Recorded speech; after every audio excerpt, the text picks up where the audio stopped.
Hello and welcome to the show. Today we're going to look at the war in Iran. All right, so the first thing we're going to do is give a few updates. As we know, the US and Israel attacked Iran over the weekend, killing their supreme leader and a lot of other high officials in the country. In response, Iran has made several attacks on many key strategic locations in Israel and surrounding areas in the region. For example, Iran has hit the U.S. largest radar installation, which costs 1.1 billion dollars, and they hit this target with a drone that costs about $20,000. So you can immediately see the cost difference between both sides in this war. America having high costs compared to Iran with a much lower cost for the type of strategy that they're using. When you look at the air defense, the Patriot Defense that America is using to shoot down the ballistic missiles of Iran, those missiles cost about $4 million a piece versus Iran, which has, again, a substantially lower cost to create these missiles and the drones that they bought from China. So, with that being said, we can see that America is already accumulating extremely high costs to carry out this war. This will be why the president has said, the president of America, Donald Trump, has said that this war will go on for a few weeks, not a few months and not indefinitely. At least that was what was being said in the beginning of this war. The reason for that, again, is because we are accruing a high cost as the American side to fight this war. Now, Iran has a different strategy than America and Israel in this war. They know that they cannot defeat Israel and the U.S. with the planes and these sorts of things. So what their strategy is, and has been over the past several years, is to stockpile on ballistic missiles and to use these low-cost drones in order to carry out these attacks. The Patriot Defense system has actually been failing to shoot down all of the missiles that Iran is shooting out. And because Iran is able to create these missiles at such a low cost, they can continue to produce these missiles at a higher and rapid pace versus the cost that it's taken America to sustain this war. So then we'll see, and this will explain the reason why America has said that we can only carry this out for a few days, if not a few weeks. Now, that being said, there have been talks recently, as far as I've heard today, where they're saying that we may have to put boots on the ground in order to sustain what it is that America and the U.S. is trying to accomplish. Now, when we look at what the reasons for these wars, or this war in particular, America is saying that they want regime change, which is not as easy to do as just to kill the leader, as we are seeing now in the days since the war has started. Just because you kill the leader does not mean that the people will stop fighting. And also, you have to consider the reality that Iran has expected that this could possibly happen where they try to assassinate their leader. So, if they already predicted on their side that that was a possibility, then they would have had a succession plan for who will step into power after their supreme leader was killed. So they are already working to reorganize the power structure, but they've already had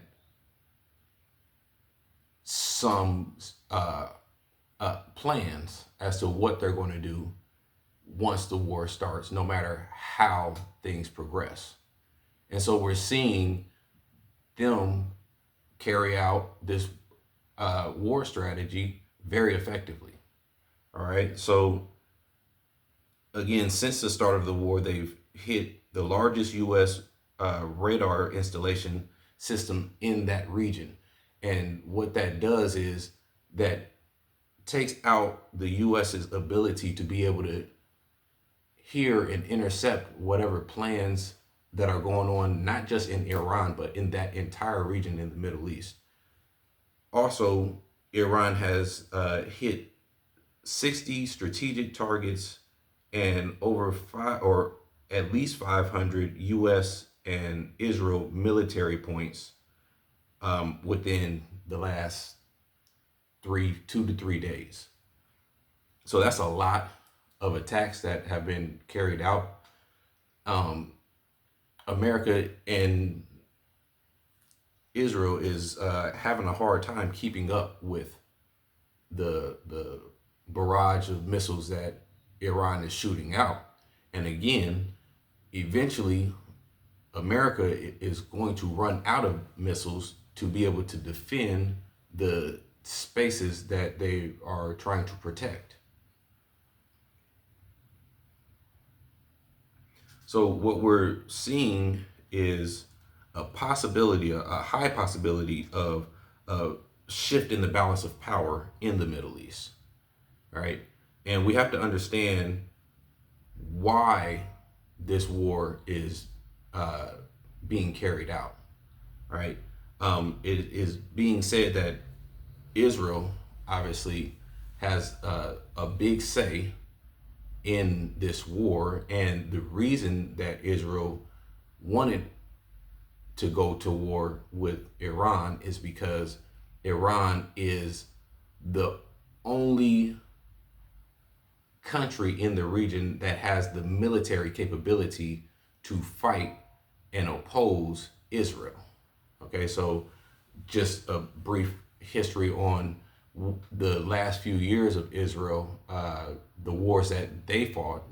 If you remember, obviously the war with Gaza, all right, with Hamas in Gaza, and if you look at that war or the battles that occurred at that time, Israel was not able to accomplish their regime change attempts in Gaza. All right, so they wanted to take out Hamas from the leadership in Gaza.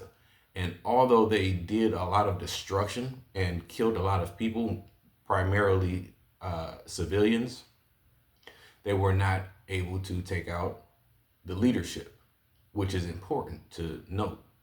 When we look also at Israel, when they were fighting with Lebanon, with Hezbollah in Lebanon, again, they were not able to take out Hezbollah.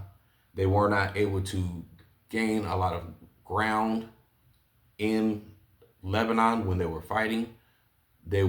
Anytime they would take a position, they would eventually get pushed back, Israel would, and then have to regain that position, right? So militarily, that becomes exhausting to the troops, as well as the fact that the troops on the Israeli side a lot of them stopped participating. A lot of them went AWOL because there were too many people there were too many people dying and being maimed on the side of Israel.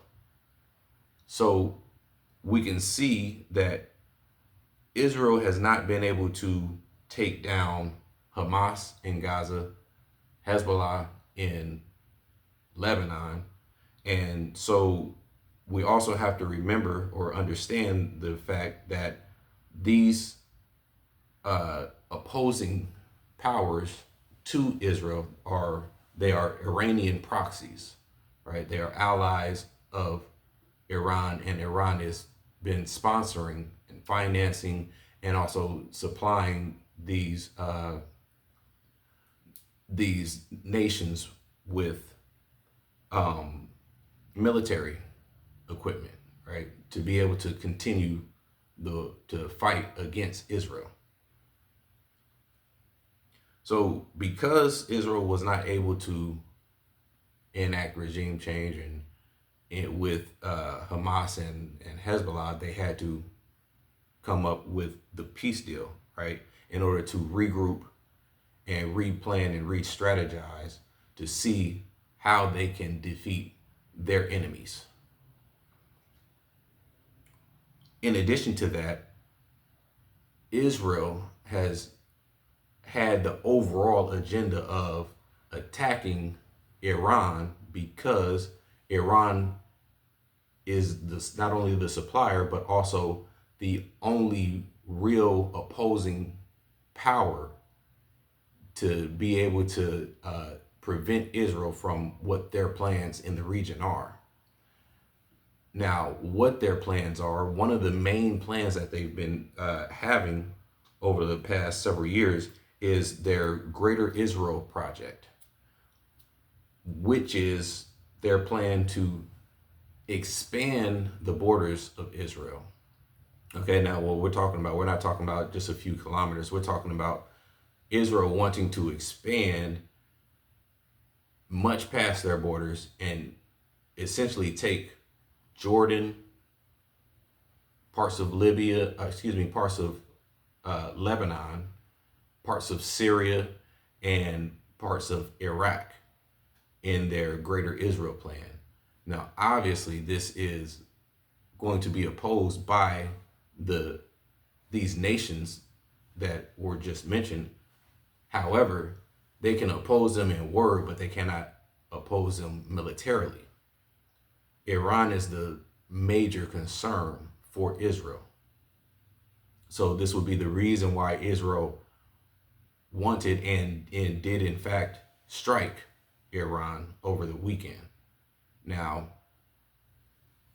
just because they struck them does not mean that they will be able to defeat Iran. And we're seeing that it is much more difficult to defeat Iran, as much more difficult than the media and other people may have projected it to be. So now Israel actually has done war game exercises over the past several years, because they're saying that they are fighting a war on several fronts, right? The war with the fight between them with Hamas, with Hezbollah, and even with the Houthis in Yemen, right? Because the Houthis have attacked Israel and has attacked ships going into the region. And then obviously Iran being the head of these proxies that are fighting against Israel. Now, the interesting thing to note is that every time they did these war game exercises, Israel loses the war. So if you know that you have a slim chance, if at all, of winning this war, we will have to ask the question, why carry out the war anyway? Right? So you could consider it a last ditch effort, because if they cannot win this, then this could be the end of Israel as we know it, which is a very important point. Now, when we look at the Iranian side of why they would be warring with Israel and America, first we have to understand that it is for defense, because they did not attack the US, they did not attack Israel. However, Israel and America has attacked them. So they are fighting for the reason of defending themselves, but also they consider this more of a holy war and a religious war, and they're able to have a lot of support because they look at it in a different aspect, right? They are also looking at it in the aspect of, we have to survive, right? This is a fight for survival for them, because they are being attacked, and once you are attacked, you want to defend your nation. And the problem with any country that is attacked, often they have much more of a reason, much more of an incentive to continue to fight, right? Versus the US, which right now the military may be high on fighting, but over time the reason for fighting wanes from a country or an empire that is attacking another nation, versus the nation that is being attacked. They have very much a higher incentive to continue to fight, because they obviously want to be able to keep their sovereignty, and they don't want others to invade. So the people will fight a lot harder and a lot longer because their survival depends on it, versus the US and Israel having a different reason for fighting. Now, going back to some of the attacks that have occurred since the war has started, we look at some of the places that Iran has hit. So far, it has been reported that in Dubai, the US consulate has been hit. In Saudi Arabia, a CIA station has been hit. So we see that this is a very costly war for the region. Right now, the countries surrounding Iran don't want to get involved with this war. So they are being really kind of pulled in to the war, because they are in the middle, right? Israel being here, you have several countries in between Israel and Iran. And you also have military bases, US military bases, strategically located all throughout the region, but primarily in these countries, whether it's Qatar or Jordan, stations in Jordan or Iraq or any other number of countries. So these are the strategic points that Iran is attacking, right? They're attacking military bases, US military bases, as well as Israeli military bases, right? And these bases are proving to be defenseless, right? They are not being able to defend themselves against the attacks, the strikes by Iran.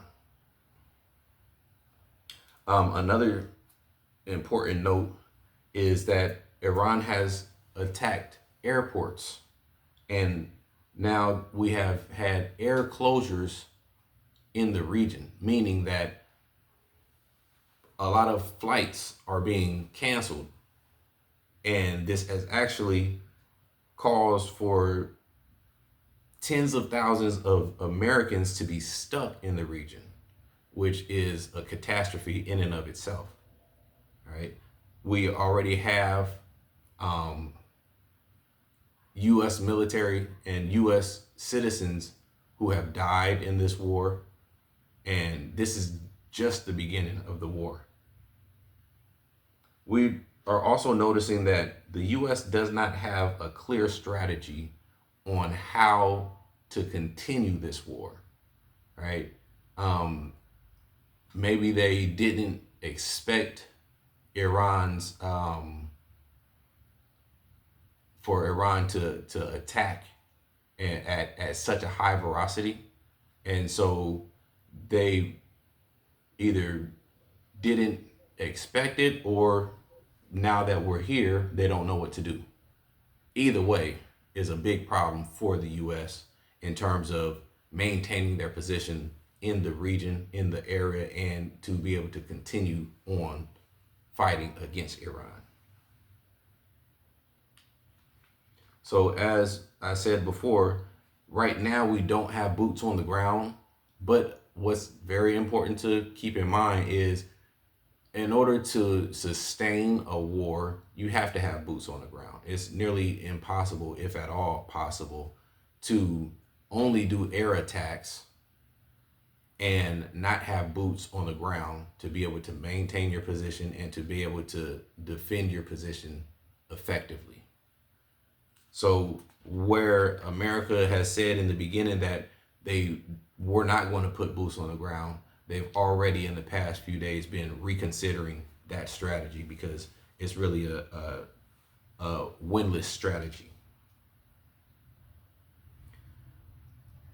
Finally, I wanted to mention how this is impacting the U.S. economy, right? Because as we see, the gas prices have gone up by about 25%, right? Since the start of the war, gas prices are already going up. So, and then also we have to note that Iran has attacked oil bases in this during this war. So then oil production has gone down in these regions. Some oil have stalled. Some oil production has been stalled entirely within the region. Another point to note is that 5 oil tankers have been hit.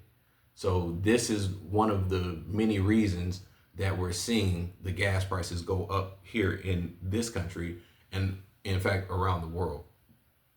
So I just wanted to bring some of these issues, some of these points to the table so that we could know what's going on in the area and in the world.